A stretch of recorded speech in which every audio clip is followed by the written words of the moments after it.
최장한님, 저는 이번 6월 9일날 산재 종결되고 11월 15일날 CT 결과 보고 장애 신청하라는데 맞나요? 두개골 골절 수술하고 이번 2월달에 CT상 뼈가 녹았다고 해서 칼슘약 11월 15일까지 먹어보고 상태가 더 안 좋아지면 인공뼈 수술을 해야 한다고 하네요. 예, 요양은 종결됐고 더 이상의 이제 치료 효과는 없기 때문에 이제 치료는 종결된 걸로 하고 난 다음에 근데 지금 장애 상태는 알 수 없는 경우는 그 상황에 따라서 뭐 120일 뭐 60일 이렇게 3개월 이렇게 날짜를 정해서 산재 장애 판정을 그때 가서 하는 경우들이 종종 있습니다. 그렇게 알고 계시면 되고요. 그래서 지금 앞으로 어떤 식으로 진행하시면 되냐면은 6월 9일날 산재 종결됐죠.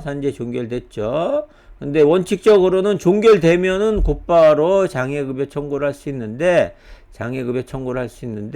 요 장애 상태를 곧바로 알 수 없는 경우가 있을 수 있기 때문에, 요 7월 15일날 이제 CT 촬영하라는 거잖아요. 다시 CT 촬영해보고, 촬영 상태에 따라서 두 가지가 될 수 있는 거죠. CT 촬영을 해보고,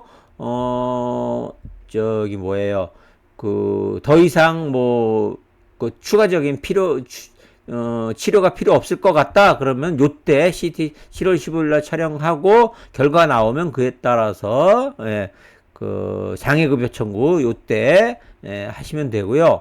요때 하시면 되고, 그게 아니고 요 CT 촬영을 했더니 이 상태가 재수술이 필요하다, 인공뼈 수술이 필요하다, 요건 수술이 필요 없다 하면은 장애급여 청구 곧바로 하시면 되고, 수술이 필요하다 하면은 그때는 가서 재요양 신청을 하시면 돼요.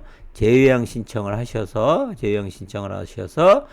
수술을 이렇게 하시면 됩니다. 그러면은 산재는 6월 9일날 종결됐지만은 만약에 7월 15일날 그 CT 촬영하고 재요양이 필요하다 그러면은 요때 7월 15일부터 이제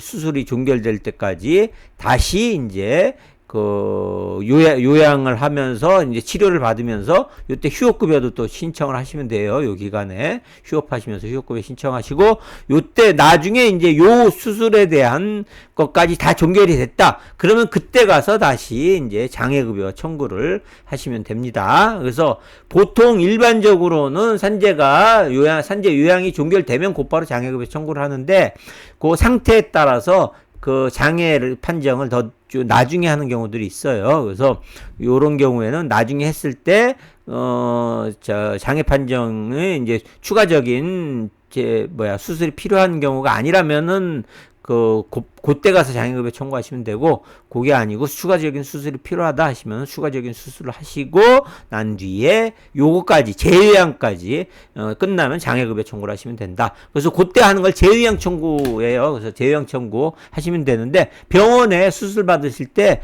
병원에 원무과에 말씀하시면 돼요. 재요양 신청서 좀 제출해 주세요 하면 병원에서 알아서 해줍니다.